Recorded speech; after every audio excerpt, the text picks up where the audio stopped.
घूम फिर कर वापस लौट आई है दुनिया अपने मरकज पर, यानी कि एक बार फिर से कोरोना वापस लौटने के आहट मिलने लगे हैं और उसके साथ ही केंद्र सरकार से लेकर राज्य सरकारों तक ने अलर्ट जारी किया है। और उस अलर्ट के बाद से आज देश भर में व्यवस्थाओं का मॉक ड्रिल किया जा रहा है, यानी कि हमारी व्यवस्थाएं कितनी दुरुस्त हैं ये देखा जा रहा है कि कोई भी इमरजेंसी आए या कोई हालात हों तो अगर एम्बुलेंस में कोई आता है, सामने अगर आप देखें तो एम्बुलेंस से एक मॉक पेशेंट यहाँ पे लाया गया है।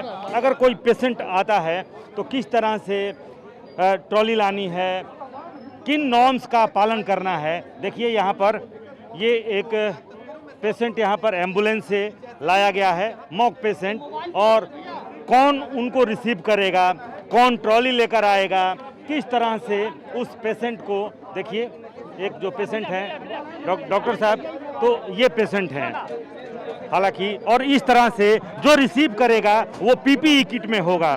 लंबे समय के बाद से हम फिर से एक बार पीपीई किट देख रहे हैं। पीपीई किट पहना हुआ जो स्वास्थ्यकर्मी होगा वो किस तरह से पेशेंट को वापस इस बेड पे और इस बेड पे लाने के बाद से फिर उनको कहाँ ले जाया जाएगा, यानी कि किस तरह से ये जो मॉक ड्रिल है, मॉक व्यवस्था है ये, कि इस तरह से उनको ले करके और वापस आया जाएगा।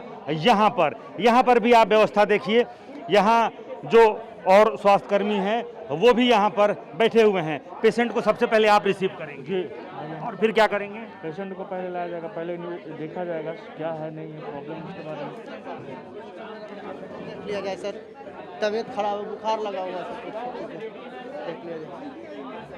बिल्कुल सब कुछ वैसे ही जैसे ये अटेंडेंट बने हैं, ये अटेंडेंट कह रहे हैं कि देखा जाए बुखार लगी है, तो बुखार लगने के बाद से ये डॉक्टर साहब आएंगे और ये इनको यहाँ पर देख रहे हैं।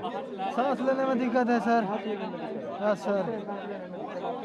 क्या सर? कितने दिन से सांस लेने में दिक्कत हो रही है? 2 से 3 दिन से सर। बुखार भी रहा है सर? बुखार भी है। कहीं बाहर भी गए थे? नहीं सर।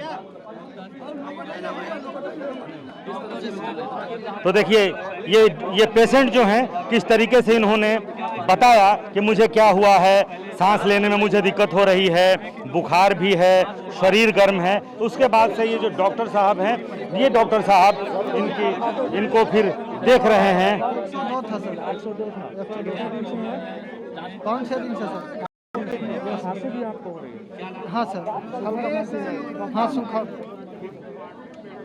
चलिए ये तमाम, अब उसके बाद से फिर आगे की कार्रवाई, यानी कि अब डॉक्टर ने जिस तरीके से पूछा और उन्होंने बताया फिर से कि क्या क्या हुआ है फिर से, और उसके बाद से देखिए इनकी पहले टेस्टिंग की जाएगी, यानी कि जैसे इन्होंने कहा कि बुखार है और उसके बाद से ये नेजल स्वैप है वो लिया जा रहा है। देखिए ये इस तरीके से इनकी पहले यहाँ पर कोरोना टेस्ट कराई जाएगी।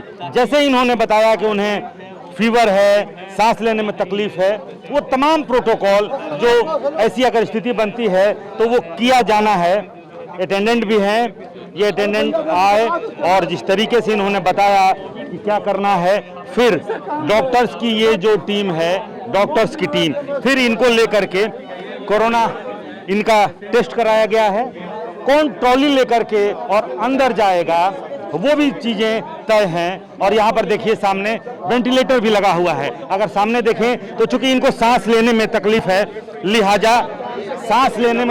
लिहाजा इनको जो ऑक्सीजन बेड तो है ही, यहाँ पर वेंटिलेटर है, लिहाजा इनको यहाँ पर डॉक्टर साहब को जाने दीजिए, तो इनको फिर ले जाया गया है वेंटिलेटर वाला जो बेड है वहाँ पर इनको। ये डॉक्टर साहब हैं, मेडिकल सुपरिटेंडेंट हैं डॉक्टर अमन। डॉक्टर साहब, किस तरीके से हमने देखा कि पेशेंट आया, अटेंडेंट है, डॉक्टर्स को बताया कि मुझे फीवर है, सांस लेने में दिक्कत हो रही है, फिर इनको यहाँ वेंटिलेटर बेड पर लाया गया, ऑक्सीजन भी है, क्या नॉर्म्स अपनाया जा रहा है? ये भारत सरकार के गाइडलाइन के हिसाब से हम लोग मॉक ड्रिल की तैयारी कर रहे हैं, किए थे, जिसमें आप सब आए, आप सबको धन्यवाद।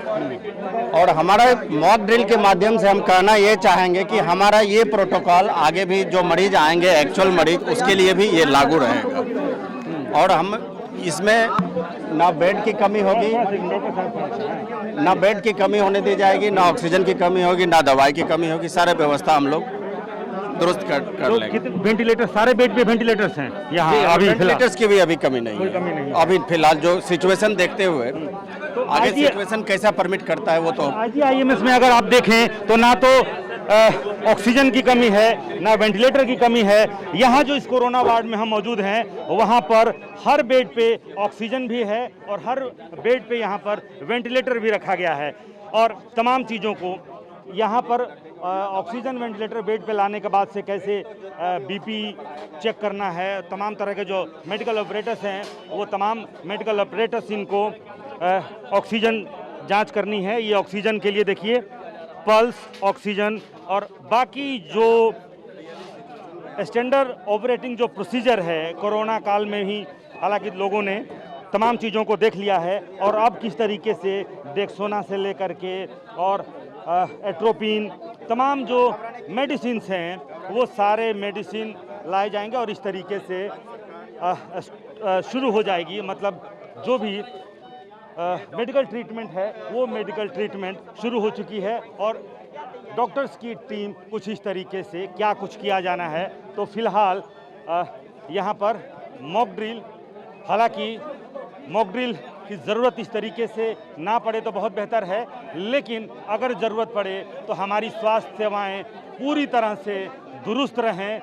जो भी कोरोना के 2 काल में हमारा जो एक्सपीरियंस रहा है स्वास्थ्य सेवाओं को लेकर, उनसे आगे बढ़ते हुए किसी को ना तो ऑक्सीजन की कमी हो, ना वेंटिलेटर की कमी हो और तमाम व्यवस्थाएं, स्वास्थ्य व्यवस्थाएं दुरुस्त रहें। इसके लिए बिहार के भी तमाम बड़े अस्पतालों में आज मॉक ड्रिल। कैमरामैन कुणाल के साथ रुपेश कुमार, TV9।